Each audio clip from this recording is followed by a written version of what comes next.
This is Dr. Lou Cella, sport and performance psychologist. Now, if you wanted to run the whole offense out of the spread formation, this is how you would do it. And it's definitely infinitely more challenging, but show you how to do it. Because if zone dive is the base of your offense, which at this point, if you've watched the 3,400 videos I've made, watched the success Air Forces had, Armies had when they were running it, and looks like they're going to go back to running it in 2024. You'll understand running zone dive is challenging because you're going to have to take the backside A back. You're going to have to bring him across the formation before the snap and then snap the ball. He'll wedge with the tackle, two-hand slam, whoever shows. Nobody shows. He'll go second level. Place that A back will step with his inside foot. He'll get his heels past the heels of the overhang and then anchor down, getting his left hip up the field, his helmet to the left. He'll strike him with the right hand, drive him out of bounds. The receiver ends up cracking.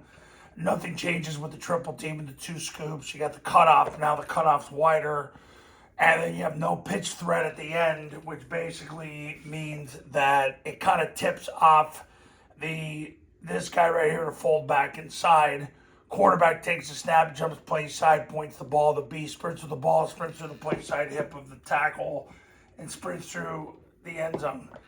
The quarterback carries out the fake. That's the only saving grace you have for the 90 technique to run with a quarterback. So that's what you got.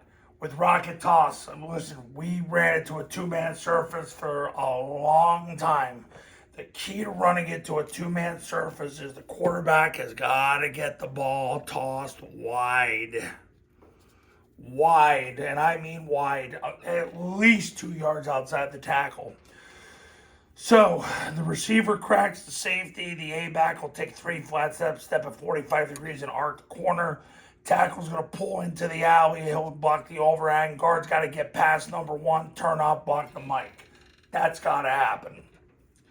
The center's going to snap the ball and he's going to run to the sideline. Backside guard blocks the center spine. Backside tackle blocks the spine of the backside guard. Backside receiver sprints to the goalpost.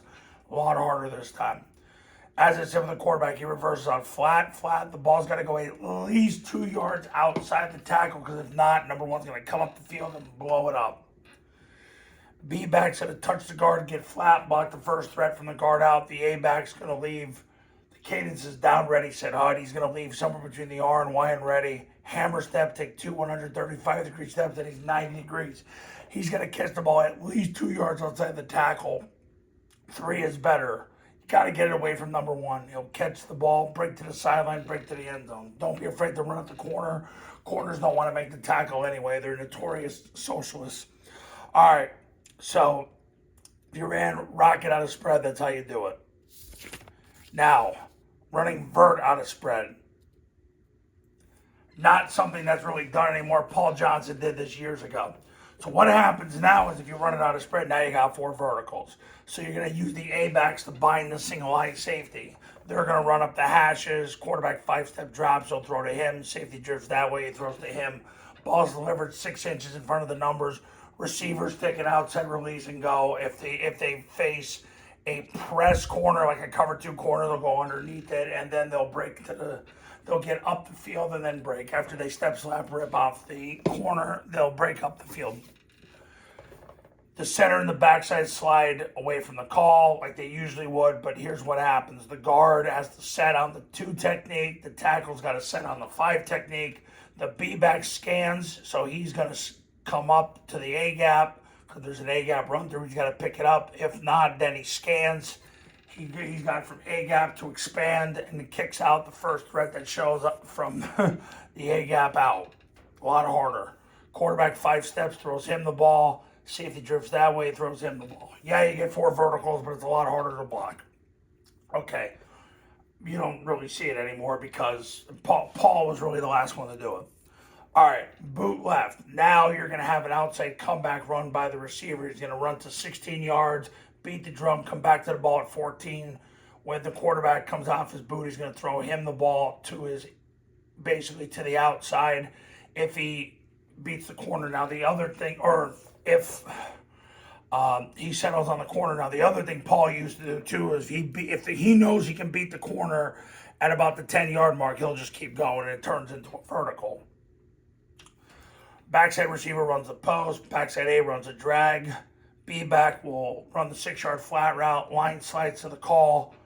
A back will leave on the line ready. Hammer, take 2 diagonal steps, and then fit off the tackles. Place side hip and kick out the first thread off the tackle.